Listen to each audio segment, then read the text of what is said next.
Hey everybody, and welcome back to build episode 2 of the Racing Buggy Sand Scorcher.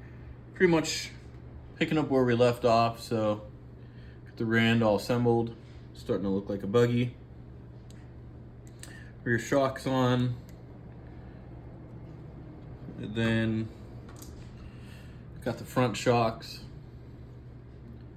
Super nostalgic, I love those, they look great. Brass and aluminum pieces.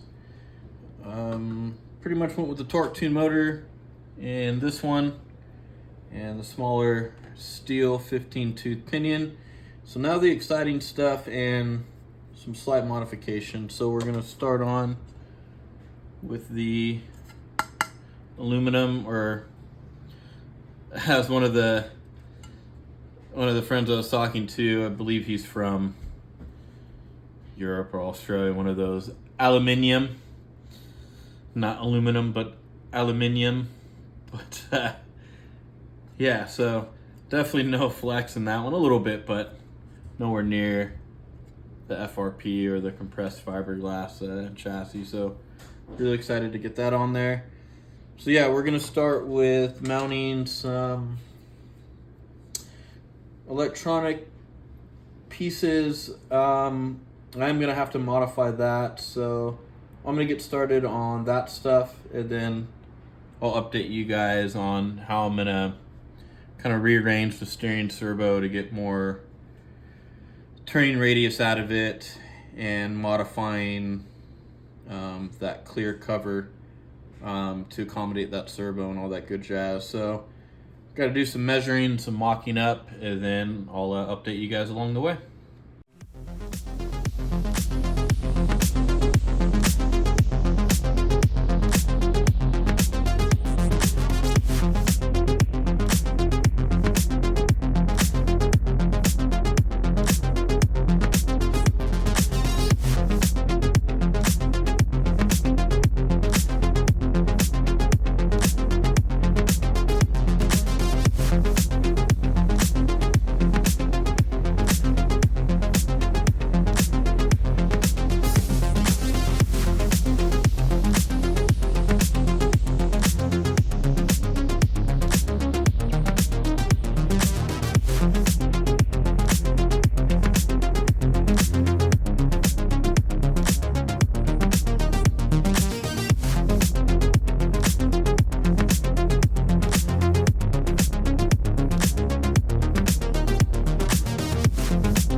All right,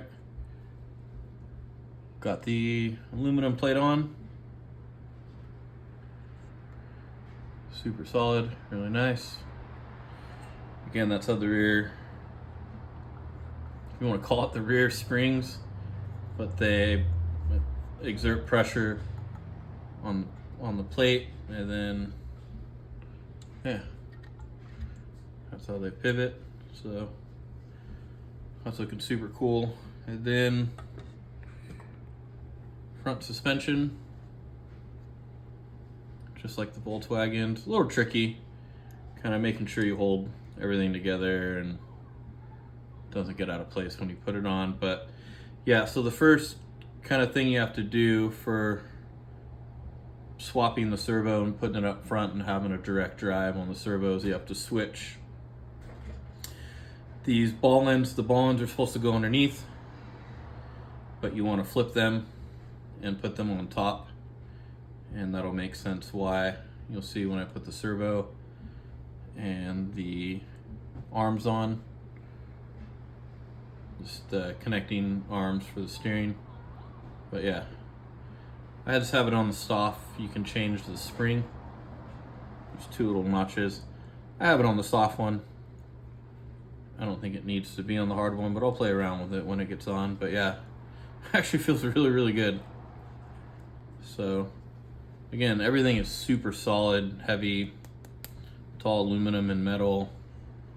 So yeah, it's definitely a really, really nice build and super nostalgic. So now I'm gonna move on to the servo, and I do gotta make some changes. I actually gotta cut the arms off for the servo.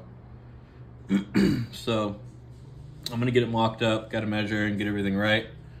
But first I gotta get this put on to do that. So I'm gonna get this on, and then I'll show you I need to start mocking up the servo and then getting that situated. So I'm gonna knock that stuff out, and then I'll be back to update you guys.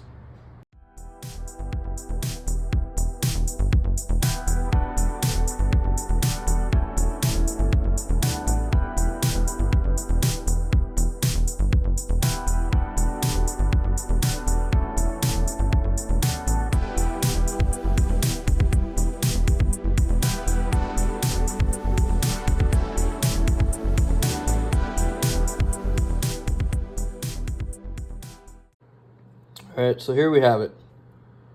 Have it all mocked up. Hopefully you can see it. I just used some whiteboard marker and made some lines over this top cover right here. So essentially I want to cut it out, and then so that way the cover will actually fit right over the servo. So it looks like it was made for it.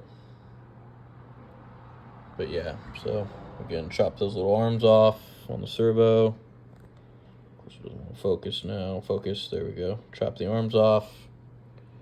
Give it a cleaner look. And then, yeah, we just have the little cover there. So I'm going to go cut and notch this out, and then I'll be back to update you guys with the finished product. All right, and we are back. A little bit of work, nothing crazy, but I'll pop a picture up. Pretty much cut it out and kind of just had to mock it a couple times just to make sure I had enough clearance around everything. But yeah, all in all, I am extremely happy with it. Gives it a super clean look and kind of still a little bit old school, but for the servo horn, or originally I was going to use just like, you know, the standard plastic Tamiya, you know, servo savers that pretty much come in all, you know, all of the entry level and mid level kits. But the more I looked at it, you're kind of super limited on room up here, and I wanted, you know, to give it a direct drive to the steering, so that way it kind of minimized slop. Again, not trying to make this thing like a super performer, but if I'm able to, you know, make the steering as good as possible. So basically what I did is just grabbed, you know, these little servo hats or servo horns or whatever you want to call them that pretty much come in all the, you know, cheaper mid-level servos that you buy. And this one happens to be numbered, you know, 1, 2, 3, 4, 5, and 6. So I just cut off all but 1 and 2, and I'll pop a picture up. And basically I use the middle holes because they aligned with the original kind of spacing on the servo sabers on most of the kits. So yeah, I just pretty much cut that and was able to mount it directly to the servo. It's a metal gear servo, so I'm not really worried about messing up the teeth or anything. But yeah, it worked out pretty good. These bars, you have to pretty much screw them into the max threading, so that way you don't have too much, toe out.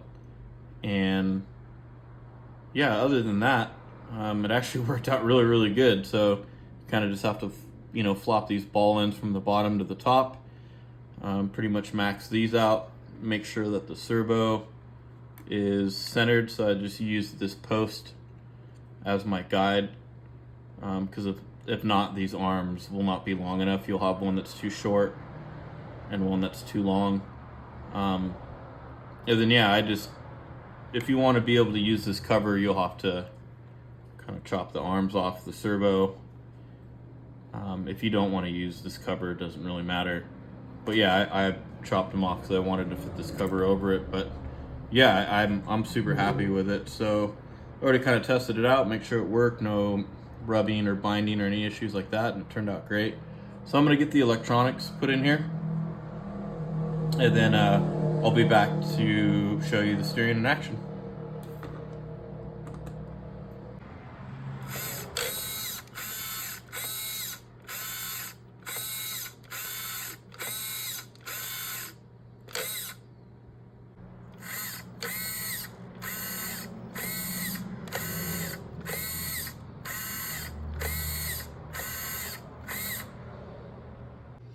All right, and there everything is.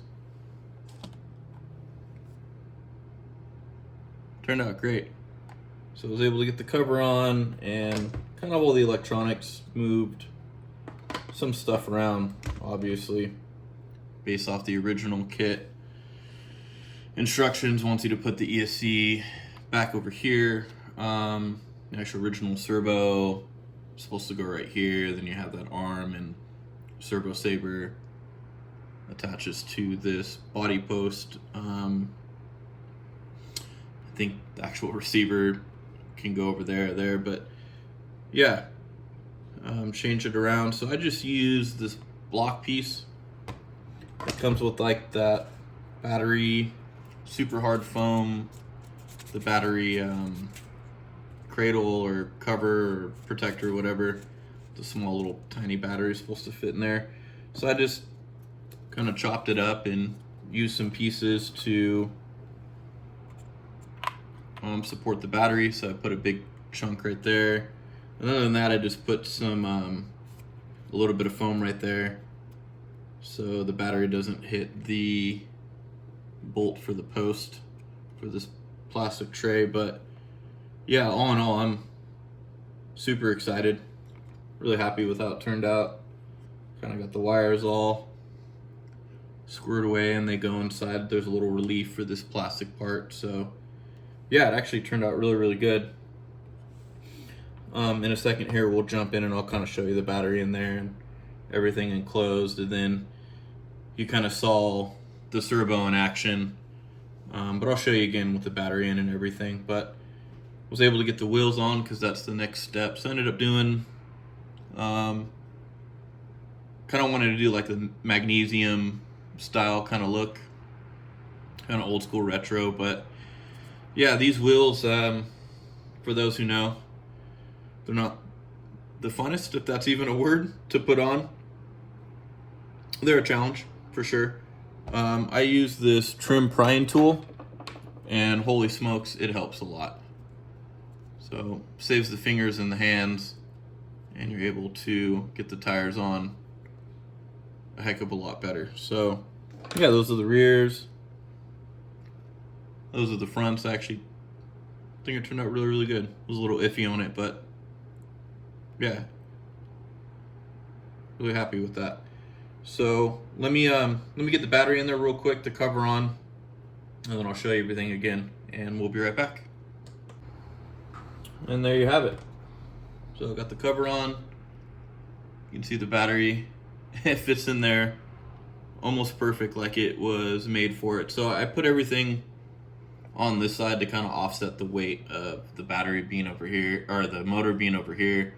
So I had the battery kind of just to distribute the weight a little bit better. But yeah, I am extremely happy with how that turned out. Everything fits good and is nice and snug. And then show you the steering here, but yeah, full steering, motor. Well, pins are hitting the floor there, but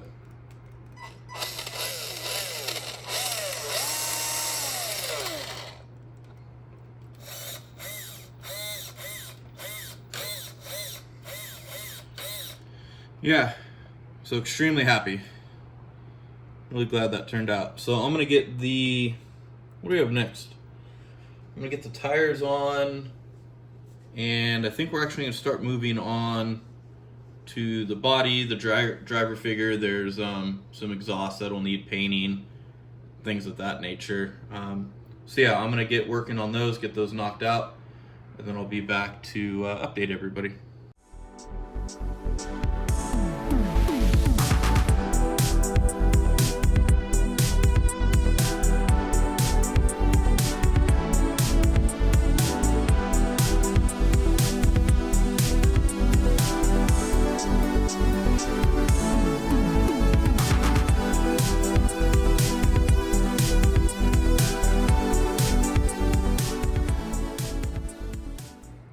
Alright, back with another update. Worked on the body. Got the, you have to mount a lot of pieces, so I've just mounted the pieces that I needed for paint.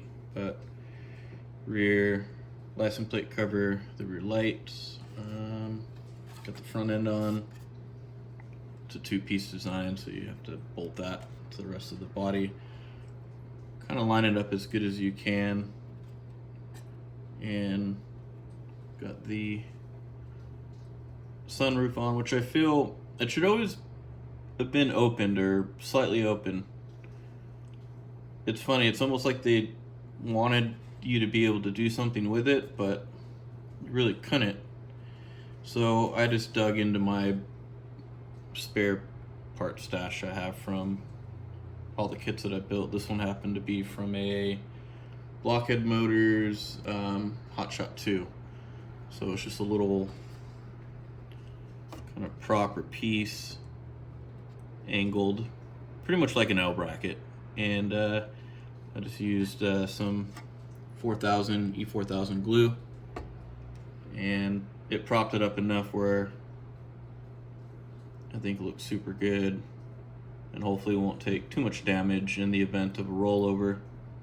But yeah, it turned out really, really good. So just use that super stinky, flexible glue. I recommend doing it outside. That stuff stinks.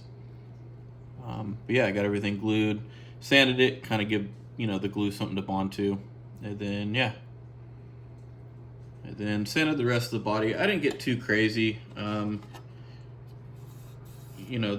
end up having a lot of gaps, like when you have to join this nose piece, and then from what I'm assuming is like the molding process. I didn't get too crazy, but I did want to at least round those edges off. So yeah, just used I think some 2000 or some 4000 grit, and I like to wet sand it. It just keeps the dust down, and I think it offers a little bit cleaner of a finish. You don't get too abrasive of scratches, but just enough.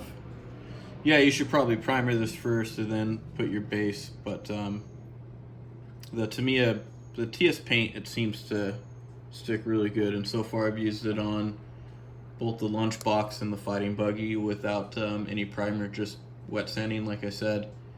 And if it can hold up on a lunchbox that can barely stay on its four wheels, the paint I think is pretty good. So yeah, I can't wait to finally get some paint on that, and then Got the wheels mounted. I think they look awesome. I was a little worried they wouldn't turn out like I wanted, or maybe look as good as I thought, but yeah, I think they look really, really good.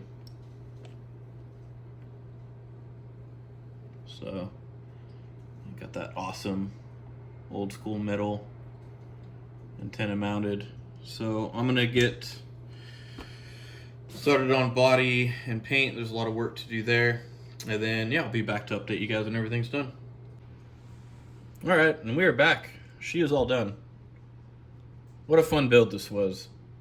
Like I mentioned in the beginning or the first video, this is one of those kits that have always been on my bucket list to build.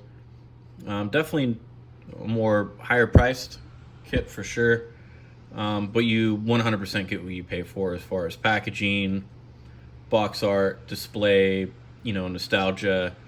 This kit, you know, I think really encompasses a lot of what Tamiya is known for and what they're really good at, and that's both on the, you know, model building or scale model building side, and then on the RC side, you know, RC kit building side. So, you know, this incorporates a lot more in depth than a lot of the kits I've done, and a lot of, you know, the newer or, you know, semi-newer kits that Tamiya offers. A lot bigger driver, steering wheel, you get into some engine and exhaust components, you know, headlights, tail lights, a lot of painting, and kind of a lot of replica or, you know, scale, you know, looking models. You know, they're older kits, they focus a lot of detail on making it look exactly like the original model, and they did a fantastic job. So yeah, I'll throw some pictures up and we'll kind of get a little bit more in depth. But yeah, this kit exceeded all my expectations, and it was a very, very fun build. So if you guys didn't get a chance to check out the first video, I'll leave it in the playlist. Go ahead and check that one out. But yeah, I did, you know, some basic modifications. Ended up going with, you know, aluminum bottom plate or deck or base plate, whatever you want to call it. That really helps the suspension work a lot better, and that's one of the things that I was really surprised on. Having a rigid kind of bottom plate or base like that just allows the suspension to work really, really good, because it eliminates a lot of the flexing on the plate, so it gives it a solid base. And the suspension, it really does feel good, and you know, it fits the kit nice. You know, you have that kind of classic positive camber like the Baja Bugs are known for, but once you get driving, it kind of levels out and it works really, really good. So since we're in the back end here, you know, you can start with this kit. It gets getting into, you know, some mock exhaust and header setup. Box art kind of had it chrome, so I wanted to kind of make this an older kind of 70s retro style buggy, and I think I definitely hit the mark on that one. So yeah, I just did a little bit of the kind of chrome tip on the end, but everything else ended up going with a matte black. Love this old school kind of metal antenna. That's fantastic. So a lot of, you know, the kit comes in multiple pieces. You have the taillights back over here. You have the license plate cover, or light cover, whatever you want to call it. Building the exhaust, that comes in, you know, quite a few different pieces. I ended up going with a tilted roof. Like I mentioned, it's almost like they wanted you to do something with the roof. The build kit wants you to kind of just close it and leave it shut, and I didn't want to leave it open fully, but I wanted to add a little bit of tilt because I think it looks really, really cool and a lot better like that. So yeah, I did that. Getting into, you know, more of kind of, like I said, the model building kit, you kind of have head wiper blades right here, chrome, you know, VW emblems. You can get into a lot of different light setups. You can end up running clear and running some lights there. I just ended up doing the light covers because I think it fit kind of with the theme that I was going for. Yeah, bottom lights that you can run LED lights down there. Super cool kit, really intricate. One of the only things I didn't throw on, it has some mirrors that ended up going right here, and one rollover and those bad boys are gone. So I just, it comes with always extra hardware, so I just put the screw caps in there, and I think it looks really good. And yeah, I ended up kind of mentioning in the beginning builds, I didn't want to go box art. Box art are super cool. They do like a red or blue, which is a standard box art, but I wanted to do something a little bit more vintage or retro, and so I ended up going with this color scheme. And as much as I would love to paint this particular kit all by hand, this will definitely take a steady hand. A lot of masking, a lot of paint. You have a lot of intricate pieces that you'll have to mask off and kind of paint. And that's one of the reasons why I didn't necessarily want to do the paint route, and ended up going with decals. So these are MCI decals, but the way I did it is I wanted it to look like they were painted on. So there's a couple levels or a couple layers of how I did it. So I first went with the racing white, because that's one of my favorite kind of style of color of whites, and it's like an off kind of color white, almost like a cream.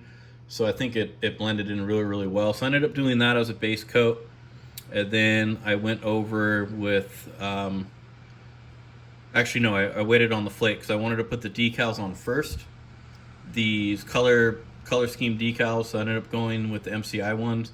And these decals right here, it's the same as the Monster Beetle, and there's that other kit. I forget what it's called. I'll throw it up here. But the Monster Beetle, the Blitzer Beetle, they use the same style decals. So if you go with the Monster Beetle, it comes with these cutouts up here, and then these side pieces. And I ended up just changing the colors, going with a tangerine orange, sunflower yellow, it was like a cranberry or a raspberry color, and then like a turquoise or an aqua green. So yeah, I did the base coat.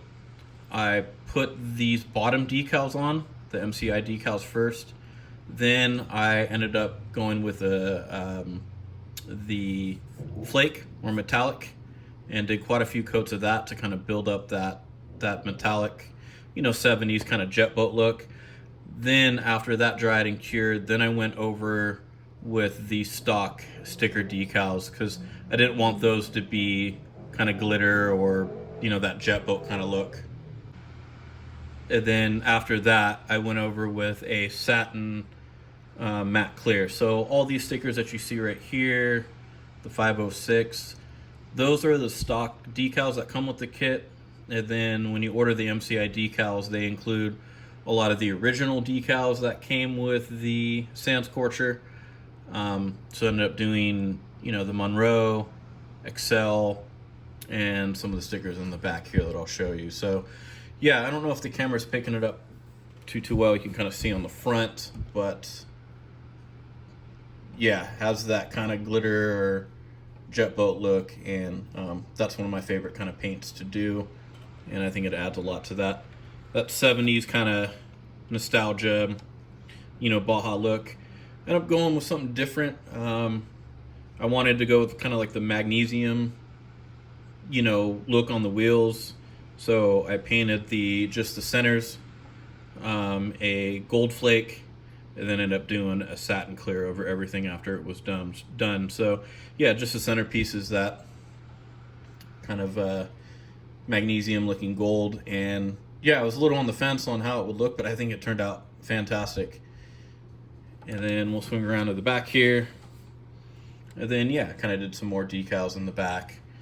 Some of these are the kit decals, and then some of them were included with the MCI decals. So yeah, all in all, over the moon. This kit turned out really cool, fantastic. Driver was a lot of fun. Not the best at painting drivers, but I think this one is kind of one of the better ones that I ended up doing. So we'll take the shell off here, and we'll kind of get into the inside. video one will kind of explain a lot of the simple like steering modifications that I did to get more steering out of it. But we'll just pop that off real quick here, and I'll show you what's under the hood. All right, here we are. So I wanted to utilize all of the kind of stock covers. These kits are really waterproof and dirt proof and kind of almost airtight to protect all the electronics. This kit was really designed for you to take it anywhere, sand, rain, mud, and not really have to worry about the electronics, because back then none of them were really that waterproof or water resistant. But I wanted to be able to run a full-size battery. You can get a smaller battery and not kind of have to worry about anything, but I don't have any of those batteries, and a lot of my batteries are the longer stick type. So yeah, I wanted to be able to run a full-size battery, and then I wanted to mount the servo a little bit different and get a lot more steering out of it. So I eliminated the stock servo saver. The original kit calls for you to have the servo inside, which you wouldn't be able to run a full-size battery. So yeah, definitely check out my first video. I go a lot more in depth on kind of the modifications, but it's really easy, and you really don't have to buy anything special. So yeah, definitely check that out, like I said, and I go a lot more in depth. But yeah, I end up, you have to cut this cover. I had to cut this cover so that way it kind of fits over, but I wanted it to look as stock as possible. And there's plenty of room in here to kind of mount the electronics where you want them if you don't have the servo inside. So yeah, and I was thinking about maybe getting some foam and putting some foam on the inside, so when it closes over it does give it a lot more kind of airtight or sealed in a lot better. But I don't know, I mean, I do want to take this into the sand, but this is not one of those kits that I wanted to really bash and kind of jump and things like that. So I ended up going with a torque tune motor, and if you guys saw that little teaser or in the beginning, it's definitely loud. Definitely has a nice little high-pitched whine to it, and then you can kind of see a lot better that aluminum kind of bottom plate, aluminum chassis. You didn't really have to run this. It offered a lot of support, but I like the way it looked anyway, so yeah. But other than that, yeah, this will wrap up this particular episode. Hope you guys enjoyed it. I enjoyed it a lot. This kit exceeded all my expectations, and I definitely recommend it to anybody who hasn't got it or is on the fence with it. Just be patient, because like I said, there's a lot more model building in this one if you guys are kind of into that, and you can definitely take your time and make it look like almost a real full-size car, or definitely detail oriented. So that's what this kit is known for. But other than that, yeah, if you guys have any questions, let me know. I hope you guys liked this one. It was a lot of fun. And as always, if you guys are not outside playing with your RC cars, get them off the shelf, dust them off, get them dirty. That's what they're made for. And we'll catch you guys on the next one.